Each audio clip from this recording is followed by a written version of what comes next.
მოგესალმებით. თქვენ უყურებთ არტემს. მე ანი ვარ. დღევანდელი გადაცემის სტუმარი გახლავთ მხატვარი თაკო ჭანჭალეიშვილი.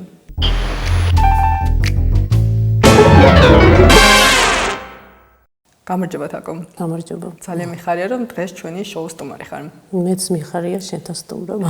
ჩვენი გადაცემის პირველი ნაწილი მოიცავს ბლით შეკითხვებს და დავიწყოთ ბლით შეკითხვებით. თაკო, რა ატრიალებს დედამიწას?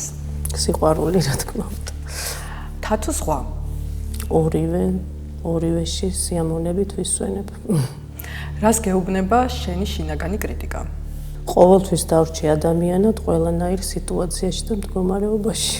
სად გიყვარს წასვლა, როდესაც ყველაფრისგან დასვენება გსურს? ვიცი, ალბათ განმარტოება მიყვარს. შეიძლება უბრალოდ სეირნობა იყოს ქუჩაშიც. რომ არ ყოფილიყავი მხატვარი, რომელ პროფესიას აარჩევდე? მაინც ხელოვნებაში ვიქნებოდი, მაგრამ მხატვარი უნდა ყოფილიყავი. სხვანაირად მე არ ვიქნებოდი მე. ყველაზე ბედნიერი მოგონება? ბევრი მაქვს, ალბათ შვილი პირველად რომ მეყოლა, პირველი შვილი ალბათ ყველაზე დიდი ბედნიერება იყო. რა არის შენი ძლიერი მხარე? ჩემი ხელოვნება. საღებავები თუ ფანქრები? ყველაფერი ერთად. სიზმრს თუ ნახულობ? კი, ხშირად. აქ ჯერა თუ არა უცხოპლანეტელების? აუცილებლად, ალბათ არსებობენ. გრძნობები ცდება? ყოველთვის რაღაც ჭირდება, შევსება რაღაც ის, მაგრამ არ ცდება. თუ ნამდვილია სიყვარული ის და გრძნობა ის რჩება ბოლომდე. ვის გავხარ, მზეს თუ მთვარეს? გააჩნია რა ხასიათზე ვარ. ორივეს ალბათ. ჰოროსკოპებით თუ ხარ დაინტერესებული? დიდ ყურადღებას არ ვაქცევ, მაგრამ ვეცნობი ხოლმე მაინც. რისთვის ან რატომ არ ქმევ ნახატებს სახელებს? ნახატებს სახელებს რატომ ვარქმევ? ვიცი, რაღაცნაირად თვითონ ნამუშევარი მეუბნება, რომ სახელი დავარქვა ალბათ. ვისთვის ხატავ, შენ თავისთვის თუ ხალხისთვის? ორივე აუცილებლად. ჩემთვის ხატავ, მაგრამ გამოდის, რომ ხალხისთვისაც ხდება ეს ამბავი. რეინკარნაციის თუ გჯერა? კი. არსებობს მეორე სიცოცხლე? კი. ტირილი სიძლიერის ნიშანია თუ სისუსტის? ორივე ერთად. გეშინია სიკვდილის? არა. არ ფიქრობ ხოლმე ამაზე, მაგრამ არ მეშინია რატომაც არ ვიცი.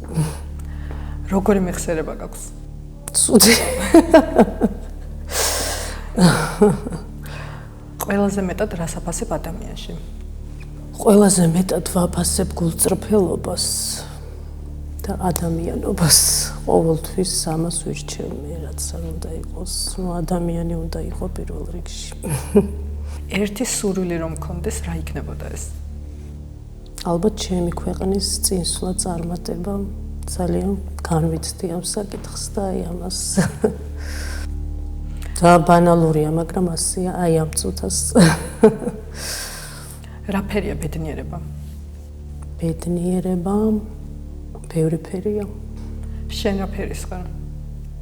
არ ვიცი. საყვარელი წიგნი? საყვარელი წიგნი ესე არ მაქვს, მაგრამ ხასიათის მიხედვით მიყვარდებიან წიგნები, პერსონაჟები და წერილებიც. რომელ მწერს აირჩევდი საჭმელად? არც ერთს. აუცილებელი რომელს? ჭიანჭველას.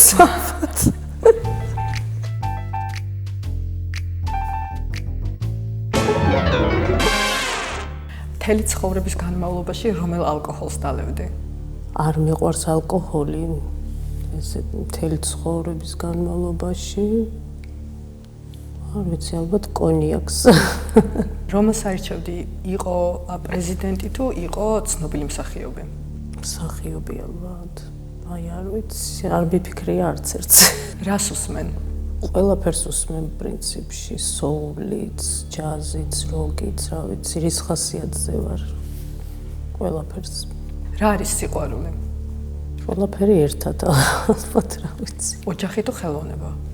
ოჯახი მაინც პირველ ადგილზეა. საყვარელი ფერი. ფერებიც იცი როგორ ვარ, ფერებიც რაღაცნაირად ხასიათს გააჩნია, ესე საყვარელი და გადაკიდებული ფერზე არასდროს არ ვარ.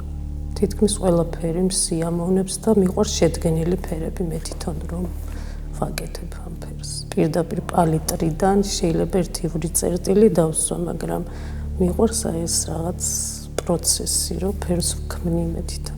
შენი ფავორიტი მხატვარი. ფავორიტი მხატვარიც მხატვრობაშიც ესე ვარ, ძალიან ბევრი მხატვარი შეიძლება ჩამოვთვალო, რომელიც მიყვარს ესე გამორჩევა არ მიყვარს ხოლმე, იმიტომ რომ ბევრის ხასიათი რაღაც რომელიმე მხატვარში რაღაც კომპოზიციას ვცემ რომელიმეში ფერს და ასე შემდეგ. ოცნებები ხდება? კი, აუცილებლად.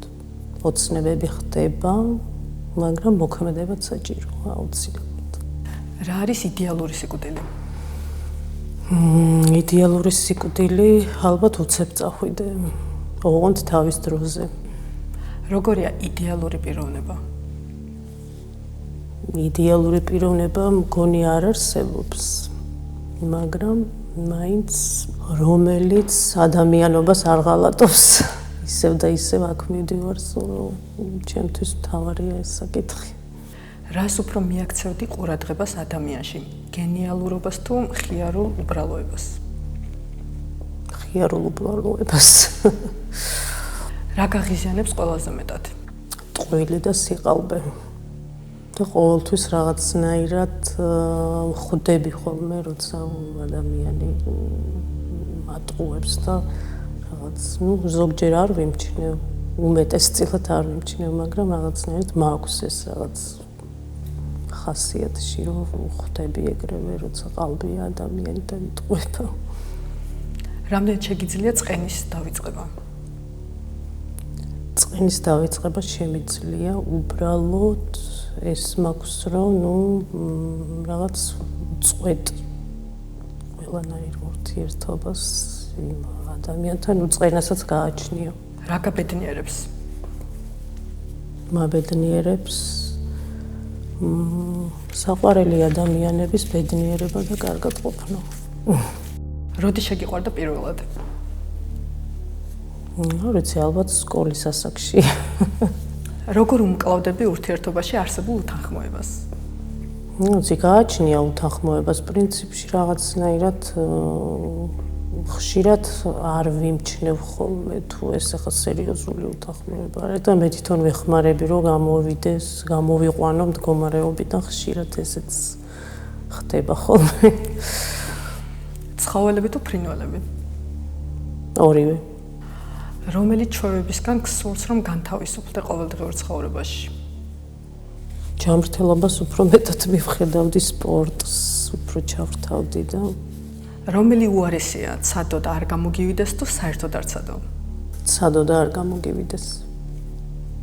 ცხოვრობ იდეალური ცხოვრებით.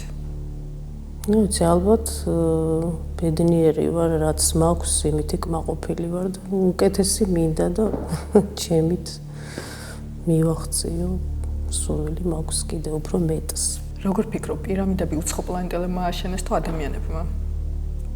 ისეთი საოცარი ალბათ უცხო პლანეტელებს უფრო მივაწერდი, მაგრამ ადამიანებმა რო ააშენეს, რაღაც მჯერავს, რაღაცა ისეთი გათვლებით, როგორც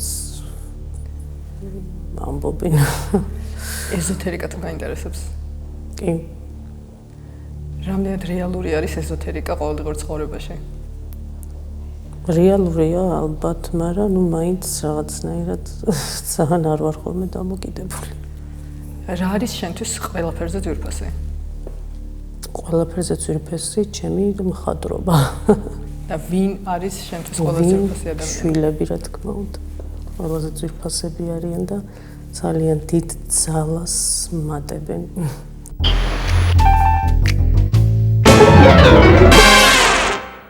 გადავდივართ გადაცემის მეორე ნაწილზე, სადაც უშუალოდ ვისაუბრებთ შენი შემოქმედების შესახებ. და მოდი დავიწყოთ თავიდან. როდიდან დაიწყე ხატვა? რა ასაკის იყავი და როგორ და რა ვითარებაში? ბავშვობიდან ხატავ. ხატრების ოჯახში დავიბადე, მამაც მხატვარი, დედაც დიზაინერი ტანსაცმლის და რა ვიცი, ჩემია მხატვრობა. პატარაობიდან მხატავ, სულ პატარა ასაკიდან. აი, უფრო რითი გიყვარდა მუშაობა, თუ გემახსოვრება საღებავებით, ფანქრებით, ეს თაბეჭდილებები თუ გახსოვს, დავუშვათ პირველი ნახატი რო შექმენი იმ პერიოდის. ბავშვობაში, რა ვიცი, ფერშიც მაქვს ნამუშევრები და ძალიან მიყვარდა გრაფიკულად, ესე შავი ტუშის პასტით, ისეთ პატარა დეტალებს ვხატავდი ხოლმე, სადაც წავიდოდით, თქვათ, ცირკში ან სადღაც, აი მთელ მაყურებლებს ჩავაწიკწიკებდი თავისი თავებით, პორტრეტებით, აი სათითაოდ ჩავაცმევდი და ესე არ გამომრჩებოდა ერთი ფიგურაც, აი ესეთი ის მქონდა კომპოზიცია, მიყვარდა ესეთი რთული ისინი, ქვია, ნამუშევარში და მაქვს შენახული რამოდენიმე, უბრალოდ სად არის არ ვიცი. შენ დაამთავრე სამხატვრო აკადემია თეატრის მხატვრობის მიმართულებით და აი რატომ გადაწყვიტე მაინც და მაინც თეატრის მხატვრობა? ესე იგი თეატრის მხატვრობა რატო გადავწყვიტე? მიყვარდა ეს სცენაც, მიყვარდა სხვათა შორის ბავშვების ნამუშევრებშიც ფარდა და სცენა სულ იყო და რაღაცნაირად მიყვარდა და ძალიან მიყვარს სივრცე, მიყვარს კოსტიუმიც.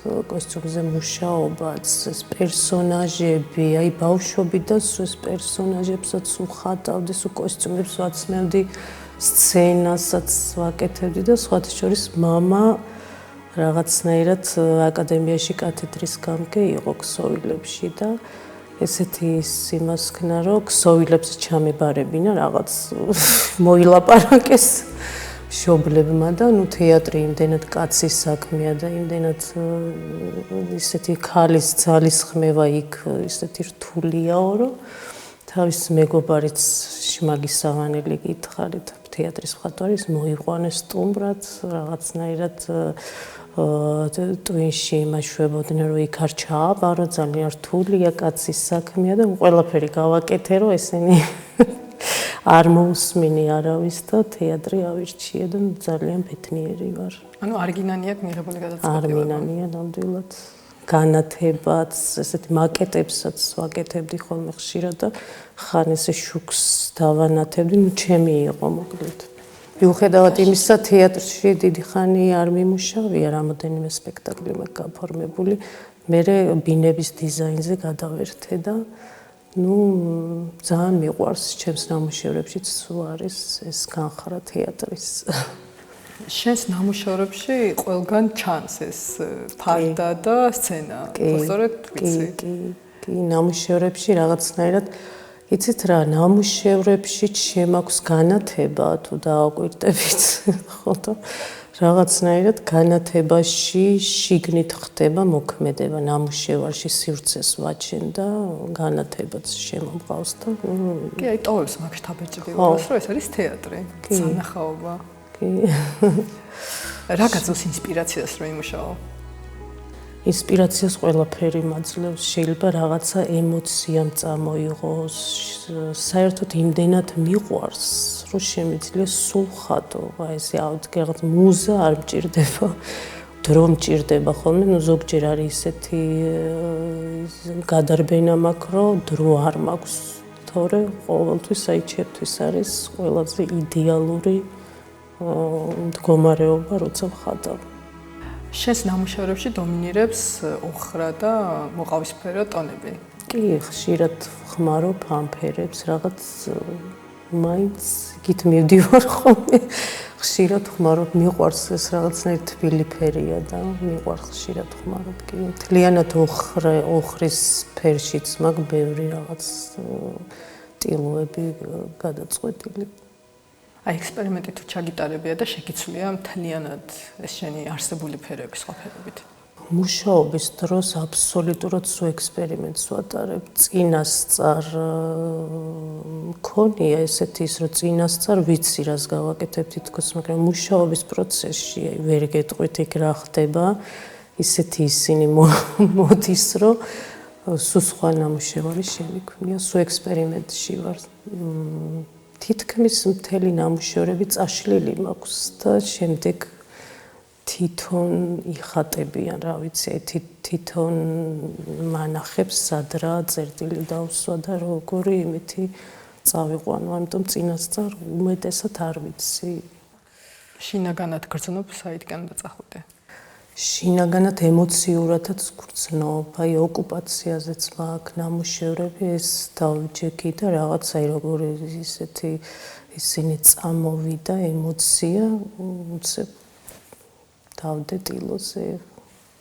შენს ნამუშევრებში თუ გაქვს შენი საყვარელი ნამუშევრები, რომლებსაც გამოარჩევდი?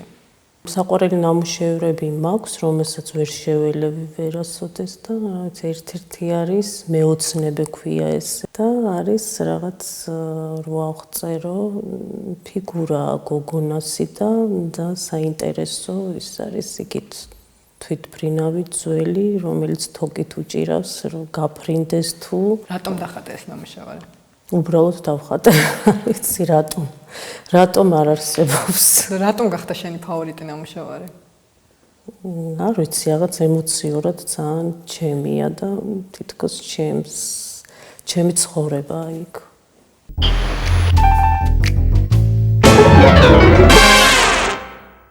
თუ გიცდია შენი თავი მაგალითად თიხაში ან კერამიკაში? თიხაში მიცდია, კი, კერამიკაში მიცდია და ძალიან სასიამოვნო პროცესია. ძალიან მაქვს რამოდენიმე ეგზემპლარი გაკეთებული, მაქვს ჩაინიკი, მაქვს ვაზა, მაქვს ჭიქები, მაქვს და ძალიან მიყვარს ეს მრავალფეროვნება, ხელოვნების ირგვლივ სიარული და ვფიქრობ, რომ მაგასაც გავაკეთებ ალბათ რაღაც დრო მოვა, რომ მაგასაც მოვკიდებ ხელს უფრო სერიოზულად. შენ ამზადებ გულსაბნევებს. აი როდიდან? ან რატომ? რამ გამოიწვია შენში სურვილი, რომ შექმნა ესეთი ძალიან ლამაზი გულსაბნევები, ხა ერთ-ერთი დამაგრებული გაქვს ძალიან მოწონს. იცით რა, ტანსაცმელთან ყოველთვის მაინც რაღაც კავშირი მაქვს. აი თეატრი იმიტომ ავარჩიე ალბათ, რომ ყველაფერი ერთად იყო, რაც მიყვარდა და კარგავდი ყოველთვის და რაღაცნაირად ეხლა თავისუფალი დრო რომ მაქვს, არ ვიცი რატომ მომიდა, მაგრამ დავიწყე პროექტებზეც მუშაობა და ვაკეთებ. თანამედროვე მხატვრობის ტენდენციები რამდენად მოგწონს და თუ მიყვები ზოგადად ამ ტენდენციებს? თანამედროვე მხატვრობის ტენდენციები ძალიან მომწონს სხვათა შორის, ეს რაღაც ალბათ მიყვები, მაგრამ მე ჩემი სტილი მაქვს კიდე და რა ვიცი. თუ თანამშრომლობ გალერეებთან? ან სად არის შენი ნამუშევრების შეძენა შესაძლებელი? გვერდიც მაქვს, ინსტაგრამიც მაქვს და იქიდანაც იძენენ და გალერეებთანაც თანამშრომლობ, სხვადასხვა გალერეებთან კი ნამუშევრები უდევთ და იქიდანაც ვყიდი. მაყურებელს რომ დავკონკრეტოთ, ლათინურად გიწერია, რამდენადაც ვიცი ხო, სახელი და კვალი? კი, ლათინურად, არტ თაგო ჩანჩალეიშვილი, ეს ინგლისური შრიფტით. რა არის შენი სამომავლო გეგმები? მხატვრობასთან დაკავშირებით გამოფენას თუ გეგმავ? გამოფენას ვგეგმავ ყოველთვის. რაღაცნაირად მე გადავდებ ხოლმე, მაგრამ ვგეგმავ და საერთოდ მინდა რომ გალერეაც მქონდეს, ბავშვებიც მოვამზადო. რა ვიცი, გეგმები მაქვს საკმაოდ, არ ვჩერდები. გალერეა ძალიან მინდა რომ მქონდეს საკუთარი და თავის ორგანიზმი მთლიანად ყველაფერი საჭიროა აუცილებლად რომ რაღაც მხატვარს გალერეაც ჰქონდეს, ეს ტენდენცია რომ შემოვიდეს, უფრო მაღალ დონეზე დადგება უკვე ეს მხატვრის ნამუშევრები თუ ვიცი მაინც მხატვარს უნდა ჰქონდეს გალერეა, მე რომ მკითხო, უნდა ესმოდეს კარგად ეს საკითხი. რომელ სამხატვრო მასალას ანიჭებ უპირატესობას? მასალას რომ გითხრათ, ეს სუშერეული ტექნიკები მაქვს. ყველაფერს ხმარობ ერთად. ყველაფრით შემილია ვხატო, ესეთი რა ქვია, აკრილსაც ხმარობ, მაგრამ რაღაც აკრილის თუ არ მომწონს, რაღაც ჩემი საიდუმლოებები მაქვს და ყოველთვის ეხა შეიძლება დავწერო ტილო Z და შერეული, იმიტომ რომ იქ რა ხდება, მე კიდე არ ვიცი, თვითონ იცის ალბათ ტილობა. რას ურჩევდი მომავალ ხატრებს, რომელსაც დაუშვათ სურთ თეატრის ხატრობის მიმართულებით ისწავლონ? თეატრის ხატრობის თუ საერთოდ? უფრო ეს თეატრის ხატრობა რახან რადგან სპეციფიურია და ვიცი, აუცილებლად რაღაცნაირად ძლიერი ხასიათი უნდა გქონდეს. მრავალფეროვნება და რაღაც უფრო მასშტაბურად იფიქრონ ყოველთვის. თუ რამეს აკეთებენ მასშტაბზე. შენ რამდენადაც ვიცი, ძალიან ბევრ ნამუშევარს ქმნი ჩარჩოდან გამომდინარე. აი ამ თემის ირგვლივ რომ მოგვიყვე. ესე იგი რაღაც იცით როგორი ის მაქვს ძალიან მიყვარს ნივთები საინტერესო. ჩარჩოებიც, აი ძველ ჩარჩოებს თუ წავაწყდები რაღაც დავდივარ ესე ძველ მანებში. და ჩარჩოდან გამომდინარე ბევრი ნამუშევარი მაქვს გაკეთებული და მიხვდებით თვითონ აი ეს ძველი ჩარჩოებიდან გამომდინარე ბევრი შევქმენი რომ აი ჩარჩოში რას საით მივყავარ ამ ჩარჩოს აი რა შეიძლება გაკეთდეს ჩარჩოდანაც ხშირად მაქვს ინსპირაცია. ყოველდღე მუშაობ თუ გაქვს პაუზები შემოქმედებაში? პაუზებიც მაქვს და სხვათა შორის საჭიროა ძალიან პაუზა. პაუზების შემდეგ ხშირად დამიხადია უფრო საინტერესოდ. მაგრამ ტვინი არ ისვენებს მინდა ის თქვა რომ პაუზა თუ არის აუცილებლად სადღაც დავდივარ ვათვალიერებ არქიტექტურას რაღაცა შეიძლება რაღაც უბრალო ჩუქურთმამ გამოიწვიოს რაღაც ინსპირაციაც და თვალი და ტვინი არის სვენებს ჩემი. შეიძლება ითქვას. ეს არის ჩემი პაუზა და შეიძლება მე რაღაც მივიდე ტილოსთან და დასვენება აუცილებლად საჭიროა. რამდენად რთულია ესე იყო ქალი, დედა, მეუღლე და თანხატვარი? ალბათ რთულია, მაგრამ საინტერესო ძალიან. ჩემი აზრით ქალს აი ძალიან ვაფასებ ამით, რომ ყველაფერი ერთად შეუძლია დედაც იყოს. კარგი სპეციალისტიც იყოს თავის საქმის და მოკლედ ჩვენ ძლიერებას ხას უსვავს ეს საკითხი. ამიტომ ძალიან კაია შვილებთან ურთიერთობაც დიდი ხელოვნებაა და მიყვარს ეს საქმეც. დიდი მადლობა თაკო რომ გვესტუმრე სტუდიაში. დიდი მადლობა შენანი რომ მომიწვიეთ. დღეს ამით გემშვიდობებით გადაცემის სტუმარი იყო მხატვარი თაკო ჭანჭალეიშვილი.